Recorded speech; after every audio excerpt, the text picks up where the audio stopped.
Welcome everyone. Glad to see everybody. My name is Karok Ray. I'm the director of the Mays Innovation Research Center here at Texas A&M. This is our Fireside Chat series over Zoom, and we're honored to have Hoang talk to us today. He's got a really, really interesting, one of the most diverse and interesting careers that I've ever come across. You can't really put him in any one box. He left Saigon, Vietnam at a very young age and grew up here in the United States, went to West Point, graduated in the top 1% of his class, and he went to Georgetown Law School. He also has a CPA, so he's very well educated. He served in the George W. Bush White House as associate counsel, where I met him when I was on the Council of Economic Advisors. Afterwards, he did a bunch of different things. He worked as an associate at a famous law firm, Williams & Connolly. He deployed in Afghanistan, where he led a special forces unit. He was on the founding team of a company called MAG Aerospace, which does surveillance, ISR surveillance, which he worked as a chief strategy officer for that for several years. And then also he founded a law firm, if that wasn't enough, in DC, as well as working at he's a founding partner of an AI company also in Virginia called Boodle. So he's got a really wide range of experience, ranging from kind of traditional law to military to entrepreneurship. I think he's probably the only one that I know that has all three buckets. He's in that Venn diagram. So today he's going to talk to us about what he says to me is probably one of the most rewarding and interesting things he's done in his career, which is, if I could summarize, I guess, privatized evacuation. At least that's what I know about it. So without further ado, let me just introduce France. France, welcome. Hey, Crow, great to see you again. Thanks for having me today. Appreciate the extensive introduction. That's a lot of words to say that I can't hold down a job. So sorry about this. Not sure what's happening here. Give me just a second. Sure. But yes, you know, I've been very blessed with the opportunity to dabble in a lot of areas and maybe excel in a couple of them. But you know, I appreciate reconnecting with you again. You're doing terrific work at the Mays Innovation Research Center, and you know, I value looking back on our time together in the White House when we were rolling up our sleeves and doing our best for the executive office of the president and the American people. That's right. Exactly right. So, so France, let me, as I always like, let me just to level set expectations for everyone. Tell us a little bit about your story. I mean, not so much maybe the CV, which I kind of gave. I guess whatever you like that would prepare you for where the evacuation project. Yeah. So as you mentioned, right, I've been heavily involved over the last few months with the, you know, with the helping our Afghan allies leave Afghanistan, whether you refer to it as evacuations or rescues, or as, you know, right now we're just referring to it as travel out of Afghanistan. But, you know, I have a lot of connections to Afghanistan. I served there with the U.S. Army Special Forces Unit following our time together in the White House. I was the XO of a Special Forces company of 87 Green Berets and served in Southeast Afghanistan.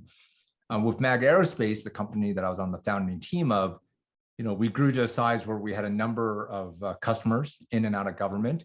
And one of the programs we worked on was actually providing support to the U.S. military and the U.S. government in Afghanistan, as well as helping to train the Afghan Air Force. So at one time, you know, my company, MAG Aerospace, had over 300 employees on the ground in Afghanistan.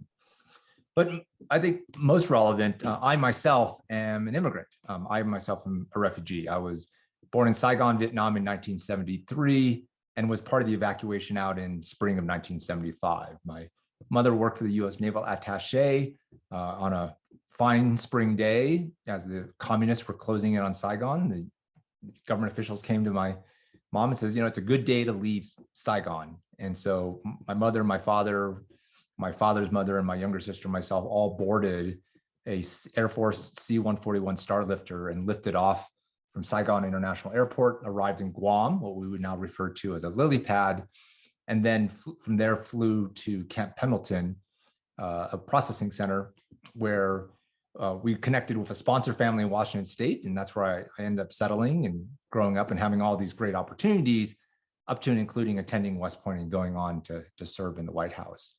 And so when we saw obviously what happened in August of last year, what was happening in Afghanistan, hundreds, thousands of people who had connections to Afghanistan, we've been there for 2 decades, saw that there was a need to assist our Afghan allies leaving Afghanistan and stepped into the breach because our government's planning efforts at that point, right? Frankly, I think it took the pace and speed at which Kabul fell caught everyone by surprise, not the least of which was our own government.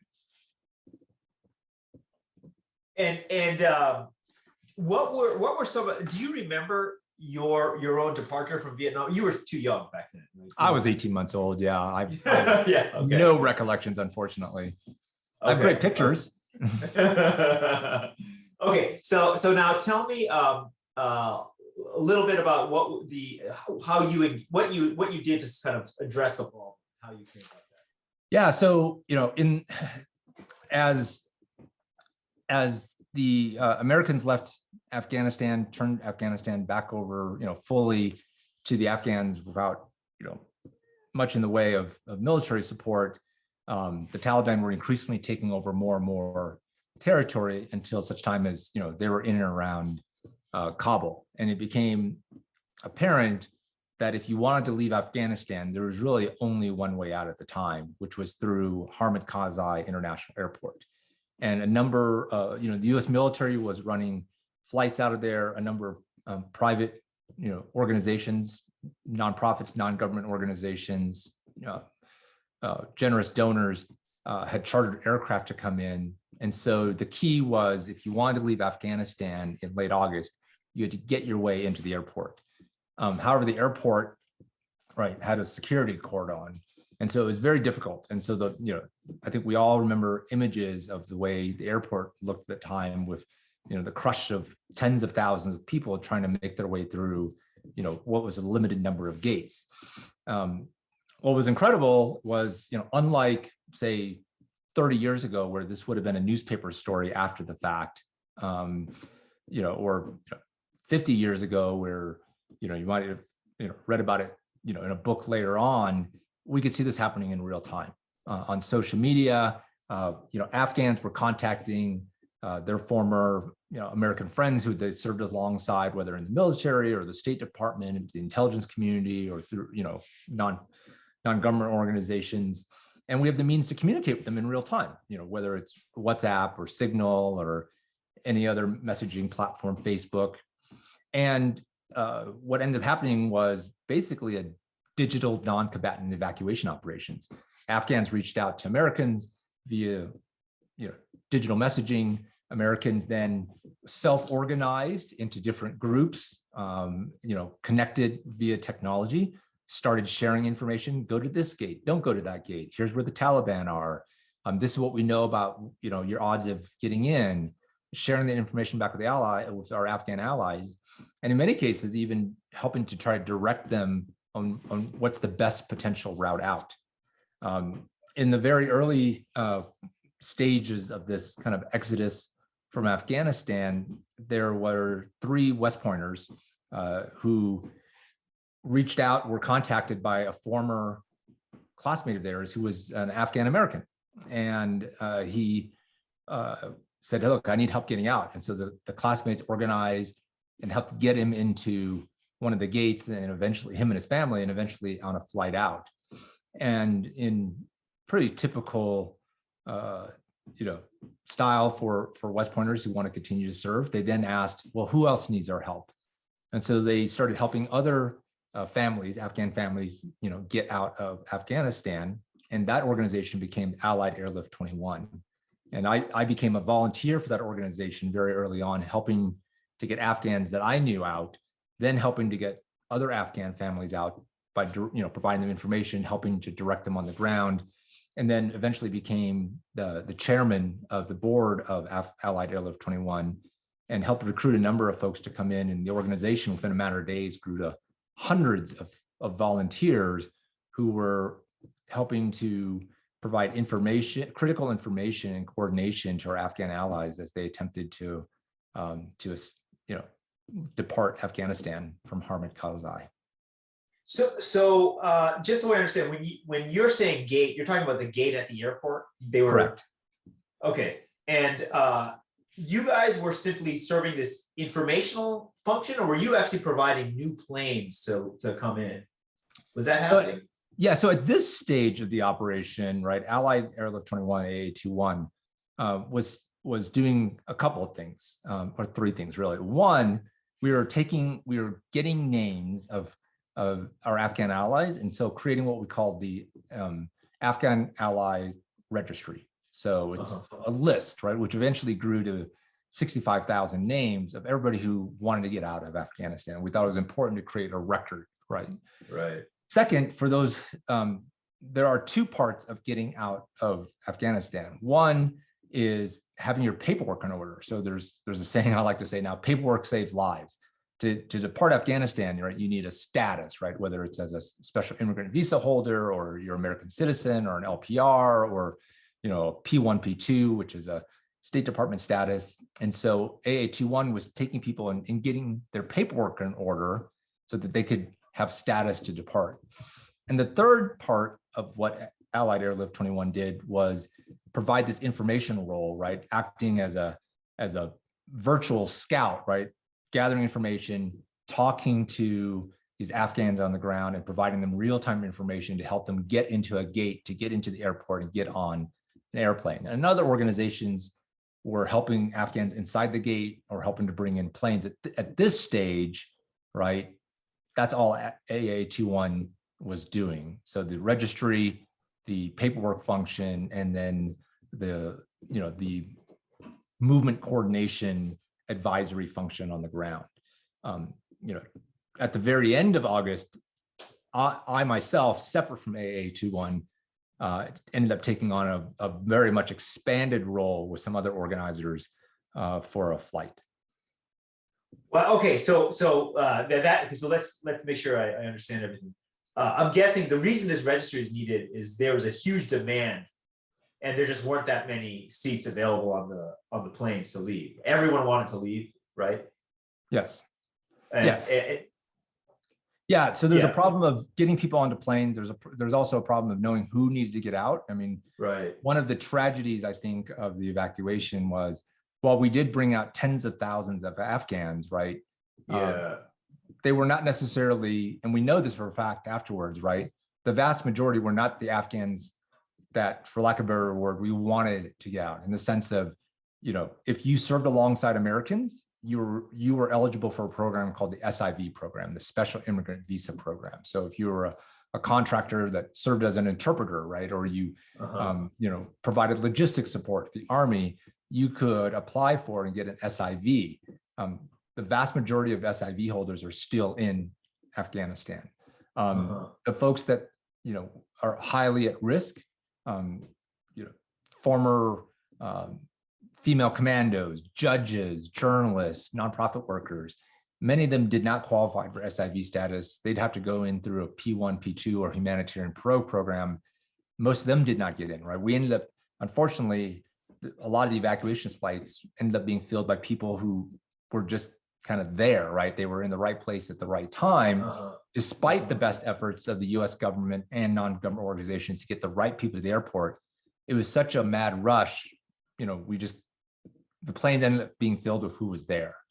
And so we wanted to create something called the Allied, the Afghan Allied Register, to create a record of all the people that wanted to get out and were deserving to get out and had status. And one of the unique kind of features was, everybody who we were processing at AA21 had to be vouched for by American. An American had to say, I know this Afghan, I served alongside them, I worked with them, I want them to get out. Where were these planes going straight to the US? Is that where they were headed? So they went to a variety of locations. There is one official facility for processing people for lawful immigration in the US. It's an LUD air base. But Afghans ended up being flown a lot to different places. Some of them went to Albania, some went to the UAE, some went to other countries that took them in. And so, again, in this kind of rush to get people out, right? Yes, some of them went to US air bases and were processed mostly through humanitarian parole for direct arrival to the United States at one of 8 bases. A lot of folks ended up going to, being flown by non-government organizations to other, what we call third countries, where some of them frankly remain to this day, still waiting to be processed. Wow. Now, at this stage, are we talking commercial flights like United Airlines, or are we talking military aircraft for the evacuation? So at this point in the story I'm telling you, it is a combination of US government aircraft and privately chartered aircraft. What happened in the next stage, right? So around August 30th, the US ended its military and diplomatic presence. They no longer had any State Department staff on the ground and officially no US DoD personnel on the ground. It was about that time that myself and a handful of other folks ended up being responsible for a convoy of about 400 people who tried to get into the airport, into a gate, right, on August 30th, but were unable to. And on that, on around that day, the US ended up shutting all the gates. The Taliban took over the airport. There's no more further departures from the airport. And so we ended up organizing a convoy that went from Kabul to a town about 10, 12 hours away called Mazar-e-Sharif, which is sort of like the Casablanca of Afghanistan. And so we organized this overland journey of several hundred people, hoping to get them onto an aircraft there. That ended up not happening. And so we ended up having to house, feed, and keep safe these group of 400 people until mid-September, when we managed to organize the first private charter evacuation flight out of Afghanistan after the US ended its military and diplomatic presence. Following our flight, dozens and dozens of other private charter flights ended up leaving Afghanistan and taking people out to third countries, for the most part, in some cases to a lily pad. Where we're at today in terms of current flight operations, there's been a lot of difficulty in getting the multiple governments involved to agree on a path out. But as of right now, right, flights, commercial flights are available for individuals that meet the criteria to legally leave Afghanistan, and travelers are again flowing out on these flights. Wow. Okay. Wow. So that's a lot of action. So let me back up. So the 400 people that you sort of migrated over, those are 400 on your list, right? Your allied list. Yes. Well, yes and no. I mean, they were certainly part of the Allied Airlift 21 operation, in the sense of like we screened, verified, and vetted all of those folks. They were together for a reason. They were a mix of folks who had served with the US government. They were deserving individuals who were at great risk. And then there were folks that, in some cases we had deeply personal connections with. Okay. And then you had enough from your prior service in Afghanistan, you and your colleagues and your volunteers, you had enough knowledge, on the ground knowledge, to be able to organize this convoy and keep them alive essentially for a month or so. Is that right? That's right. That's right.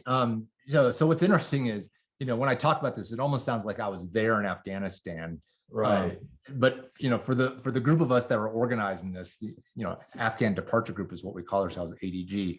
It very much felt like we were there. I mean, even though we were sitting in our studies and our bedrooms and our homes here in the United States, our TV screens were filled with maps of Afghanistan. Our second screens had dozen messenger chat windows open with Afghans that we were working with on the ground to keep these other Afghans safe, with Afghan organizers. And we were leveraging our past and present connections in Afghanistan. All of us had served there or worked there in some capacity and still had connections there.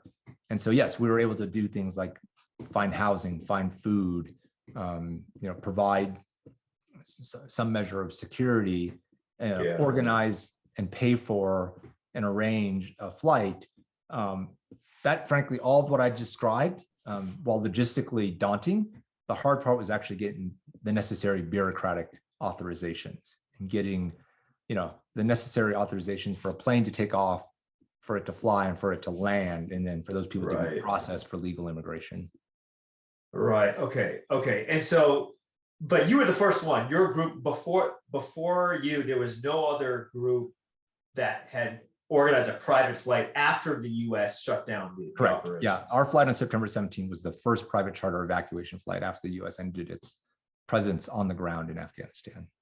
And tell me about that flight. Where did it come from? So it ended up flying from Mazar-e-Sharif. It landed in Qatar. It had 380 passengers, 93 families, 152 children. And I'm happy to say that as of today, 100% of that flight, every single passenger is now in the US, starting a new life. Really? They all were able to come to the US? They're all, yes. So one of the things we did, because we very much believed that, it wasn't just enough to bring people out of Afghanistan, it was important to find a way to get them to legally immigrate to US, is we work closely with our own government to make sure that these people were screened, verified, vetted, and acceptable to the US for immigration purposes. And so, so that's why we flew them, with the blessing of the State Department to Qatar. There the State Department processed all of them. 100% of the flight, every single passenger eventually made their way to one of the 8 in-processing facilities in the United States. And, my understanding is the vast majority of those folks are now out of those facilities and kind of embedded into their communities. Some may be still in the process of getting out of those facilities. There's a family I'm particularly close to. I had served alongside the individual. His name is Jabbar. I had served alongside him in Afghanistan in 2009, so 13 years ago. He's a family who I worked, for the last year to try to get out in various means, was able to get him and his family, his wife, and his 8 children onto this flight. They ended up, processing through New Mexico, then New Jersey, and now resettled into a life in Iowa. And I'm in regular touch with them now, and their children are in school, and he's starting a job, and they're starting a new life. And of course, I can't help but, as I look at him, right, and his family, in particular his sons and daughters, think about my own journey to the U.S. and my own immigration. And I feel very blessed to have come full circle and be able to repay, pay it forward in such a direct way. Right. Probably you never would have imagined that it would be this close, like in such a, as you say, such a direct way. Yeah. Wow, that is amazing. And so yeah, you guys need to do a documentary movie about this. This is an outstanding. And I don't know. I know you told me a little bit about it before, but to hear the whole thing is amazing. So these are now the Afghans are now part of. I'm guessing are they considered under the refugees category of the immigration law that we have some allowance for refugees? Yeah, so there's various programs, right? So the official program is the SIV program. There's also parolee status, right? P1, P2. Then we have this kind of catch-all program, humanitarian parole, which actually just gets people into the United States. It's actually not a legal status. It's a way to enter. There are currently efforts underway in Congress to pass some kind of Afghan Adjustment Act, which would give more permanent status to the people who don't have it, perhaps increase the scope of the SIV status, or create a new status for the folks that don't qualify under the SIV program that we want to bring in. So one of the things that those of us who have been working to get our Afghan allies out lament is, if you flip burgers for the Americans in a restaurant at a base, you qualify for the SIV program. But if you were a female commando who was involved in 25 firefights and are now persecuted and being chased across Afghanistan by the Taliban, ironically, the cook can get an SIV and get a visa to the United States eventually. The female commando actually technically doesn't qualify. And so there's, I think there's a lot of discussions around what can we do for these, deserving Afghan allies who there's no clear path outside of giving them humanitarian parole, which is a lengthy process and requires special dispensation, or a P1, P2 status, which requires 12 to 18 months, and you can't even apply until you're outside the United States. So, obviously, our taxation system's complex, our immigration system is right up there. And, right. We're trying to figure out legal pathways to get these folks not just out of Afghanistan, but to the United States. Wow. Okay. Now after your flight, after that maiden voyage, what happened? I mean, people saw that this was possible, and then other organizations stepped up. Yeah, very quickly, other organizations stepped up. There were some additional flights to Qatar. Many folks took people to other countries, Albania, the UAE. And we have been working with the State Department to try to arrange additional flights to a lily pad to get people legally immigrated. There's been a lot of, frankly, challenges in getting another flight arranged. That being said, Allied Airlift 21 continues the mission of updating the Afghan Allied Registry, so adding to those names, and also taking people's requests for evacuation and then helping to screen and verify and vet people and provide that information to the State Department, so those folks to be considered for flights out, right, or tickets out. And so AA21 continues that work. ADG continues the work of housing and keeping people safe on the ground, supporting organizations that are arranging flights to other countries or trying to get flights into Qatar, and then continue to work closely with the State Department to look at, how do we get more Afghans, travelers out of Afghanistan on flights, and how can we support that? And so I remain very, very engaged with both AA21 and ADG, and both the screening and verification function that AA21 does, and then the flight operations and ground operations function that ADG does. Now, you've worked, France, in a variety of different work environments, as a lawyer in the White House, as a lawyer, and a founder of a law firm, on a small team, in a startup. Tell me what the work environment was like on this project, and how was it different or similar to these other work environments you've been in? Yeah, so, up until this, I would have said being an entrepreneur, right, starting a business entrepreneur is the hardest thing I ever did. And that includes, working in the White House, which you and I, Croak, remember, right? It's long hours, and you're doing very important work, and you're doing it for the White House and the president. It's very stressful. It is, long hours. Working at a white collar law firm where very demanding litigation and client demands. And I've served in a war zone, right? And you would think like the stress of combat. All those things, right, in my mind, still pale in many ways to being a business entrepreneur and trying to take something innovative and bring it to fruition, and then build a business around that idea. Right. This was like entrepreneurship on steroids, because for two things, right? One is the stakes were the highest possible stakes, right? Like, okay, you start a business and it fails. Okay, you've lost a lot of pride, you've lost some investor monies, you've disappointed your employees and your customers and yourself, but okay, you get over that, right? Even in combat, right?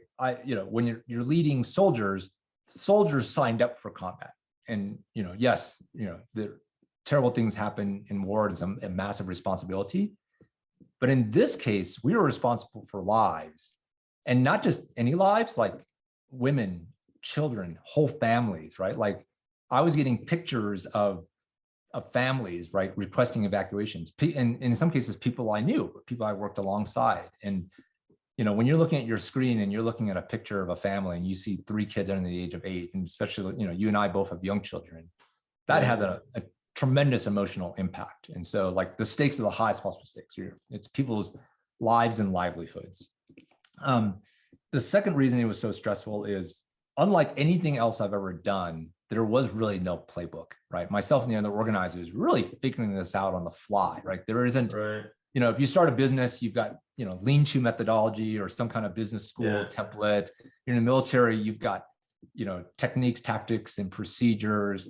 There is no template for organizing an evacuation in the absence of U.S. presence on the ground in a country where there's a transition of authority.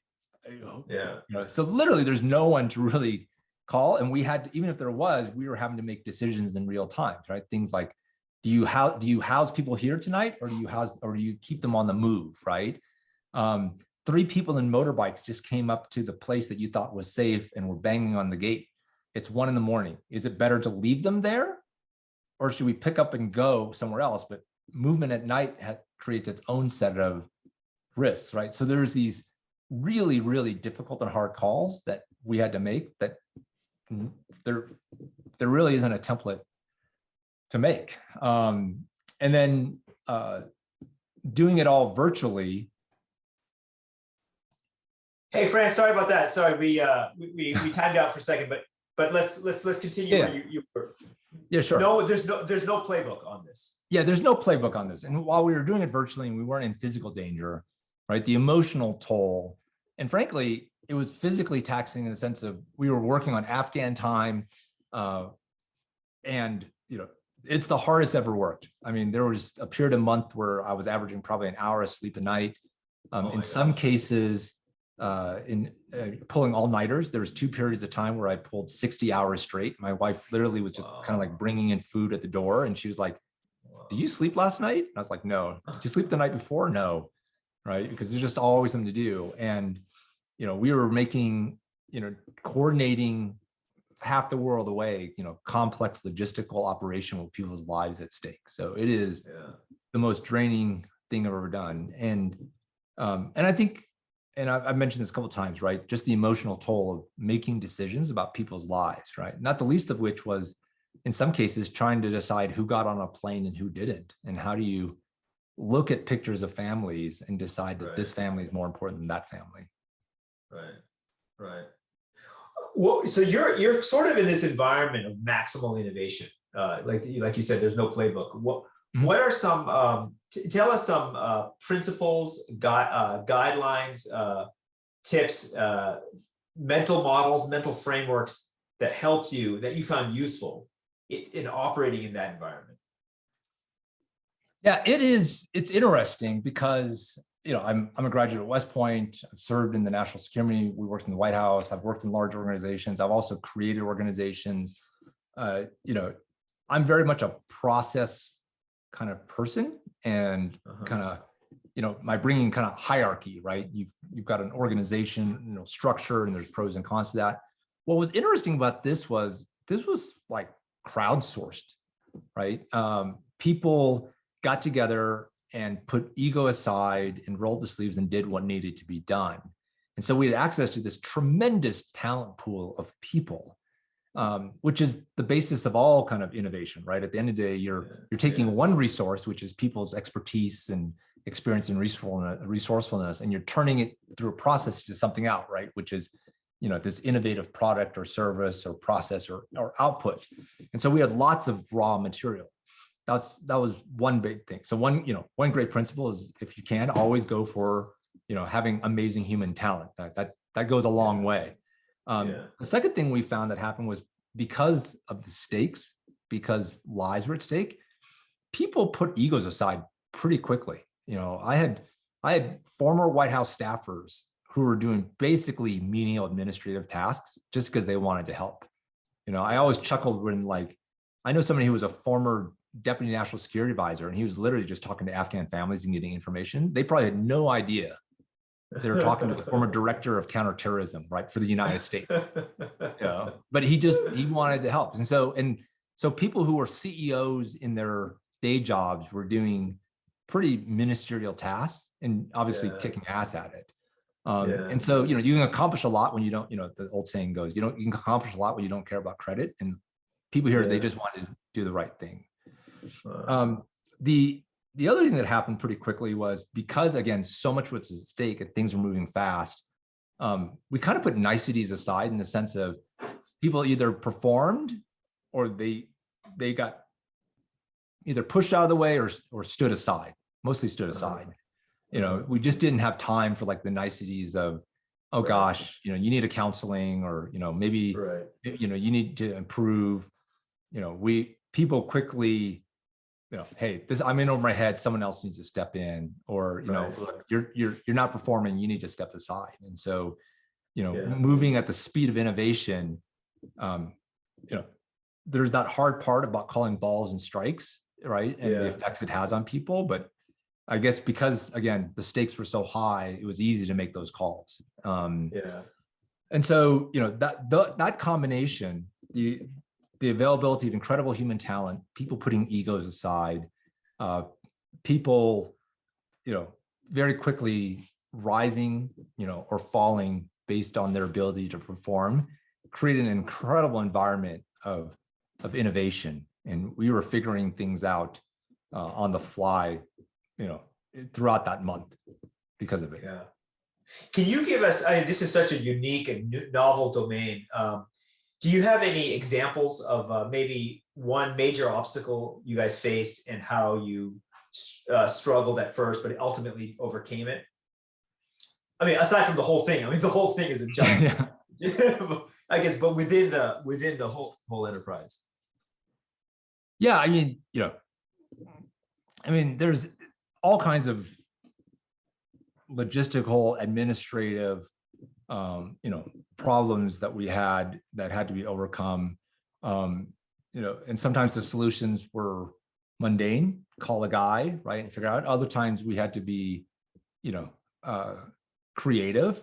You know, one of the principal challenges that we had was accountability, right? Figuring out who was where, when. As you can imagine, that's hard enough if you're on the ground. It's near impossible half the world away.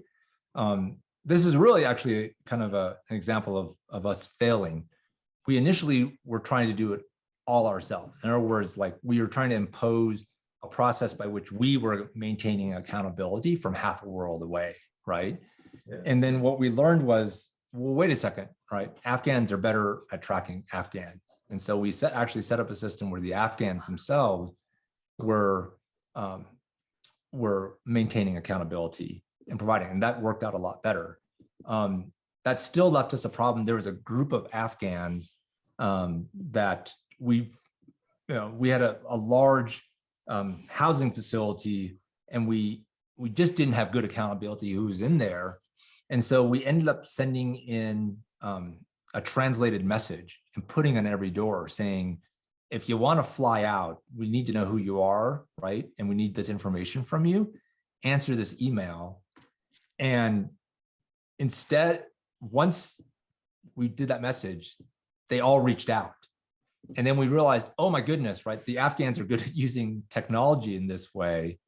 And through our Afghan team and through this kind of direct network, then we finally got kind of a positive control of accountability. And so it's a story about decentralization, about using technology, and also, you know, not trying to apply what we call the, you know, 10,000 mile long screwdriver to a problem. Right.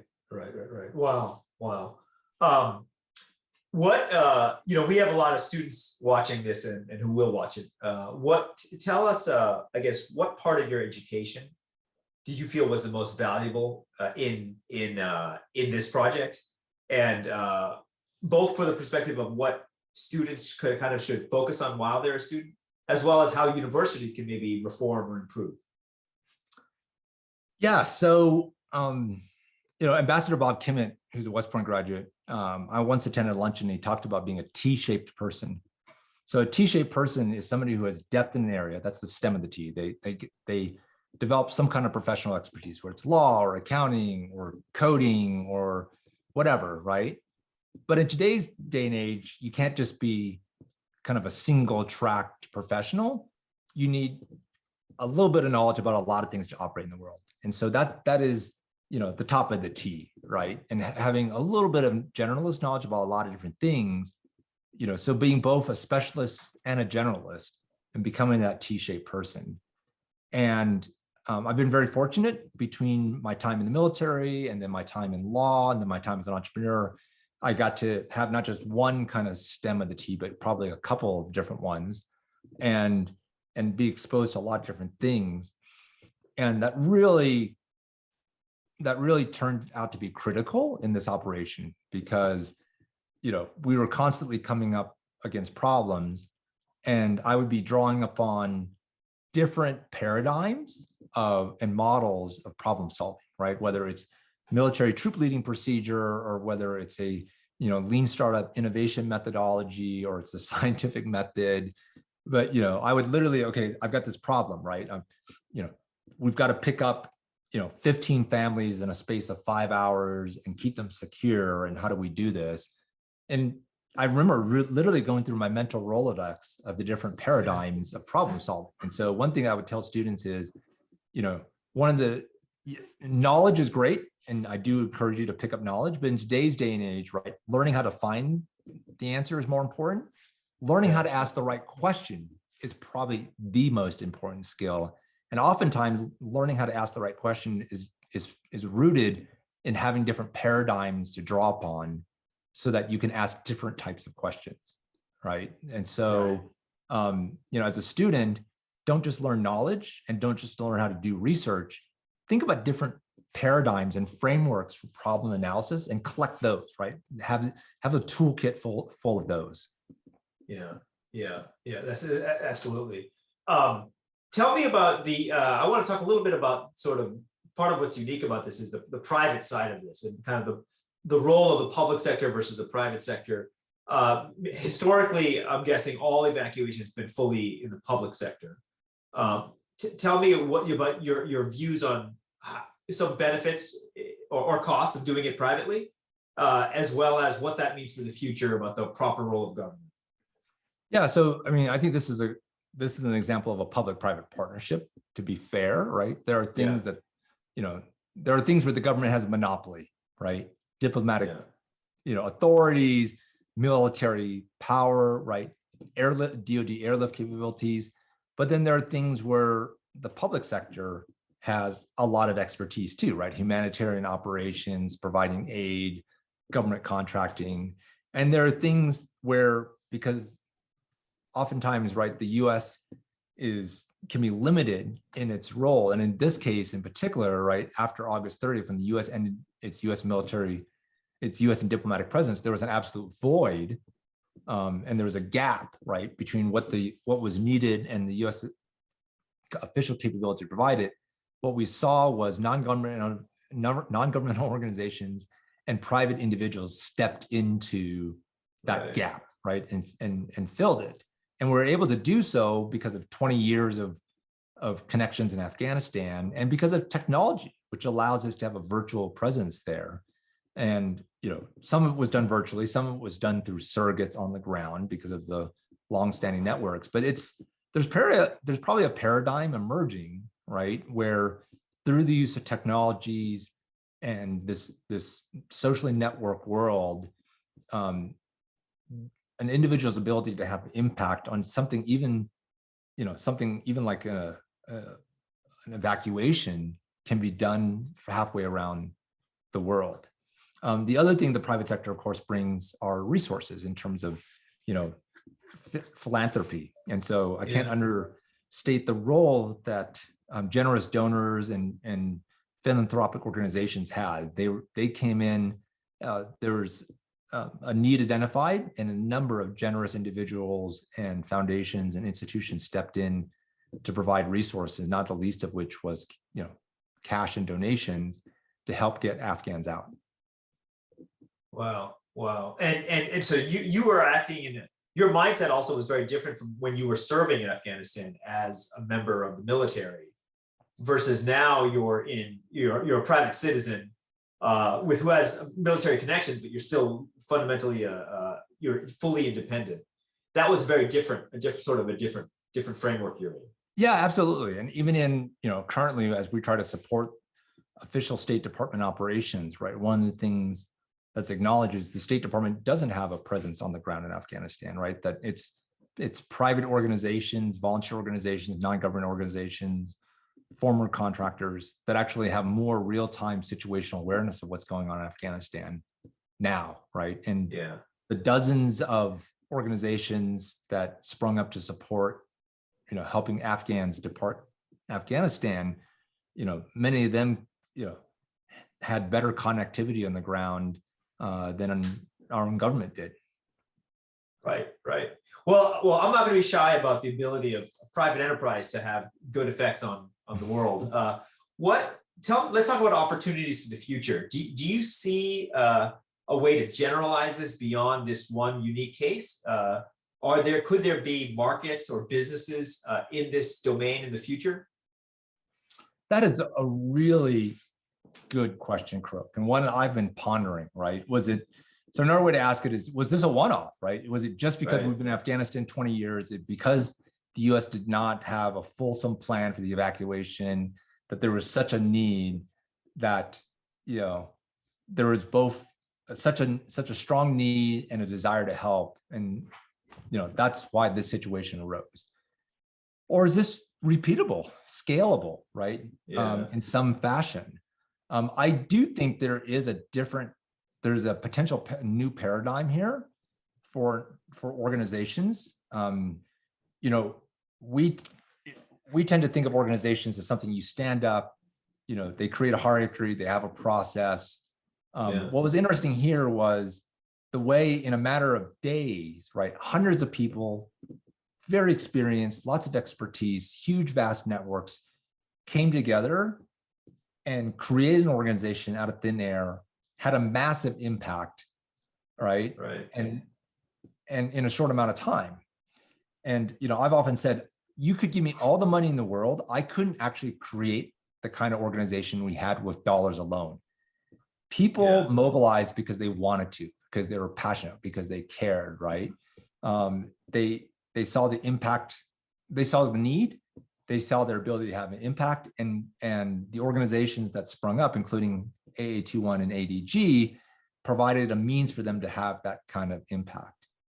And so I do think, right, that it is worth thinking about, how do we create structures by which we can almost like quickly, people can quickly self-organize and have that kind of impact. There was a lot of friction in that organization because we were creating the airplane as we were flying it, right? And taking people along the way, literally.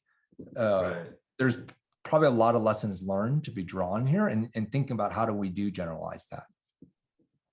Yeah, I mean, this is, to borrow a phrase from Peter Thiel, this is kind of a 0 to 1 moment. You guys did something completely new.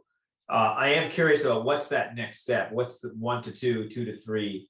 What pain point do you think you're going to go after next, or if any? And even from this past experience, what was there one thing that stands out is, man, if we did this again, we would solve this problem in a different way?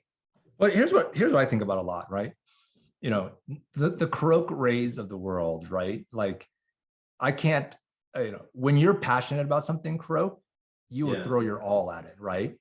And if you pick and if you're surrounded by people with that passion, and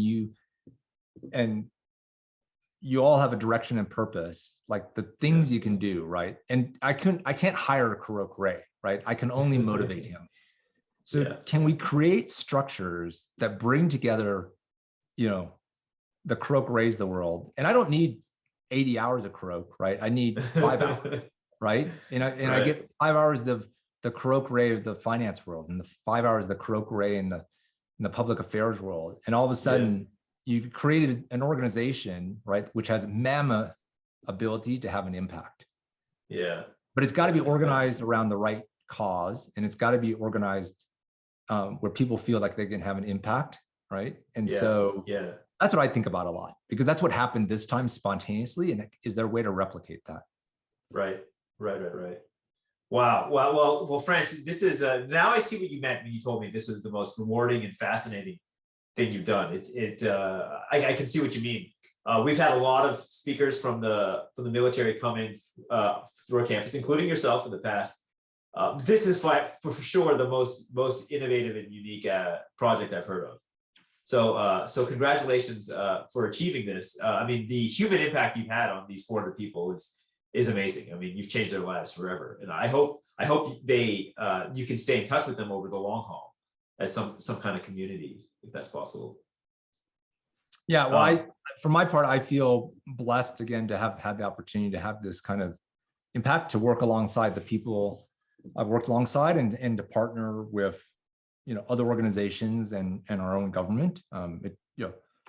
It takes a village to do things like this, right? And right. And I'm looking forward to continuing the work in any way we can. That's great. What are your steps to broaden the access to the story, aside from us spreading the podcast? I mean, do you think this is, to me, it seems like there's enough for at least a book or an essay about this. Have you thought about other ways to market it? Yeah, I'm still very much like at the knife fight level of this, Kuroks. I haven't given it that much more thought.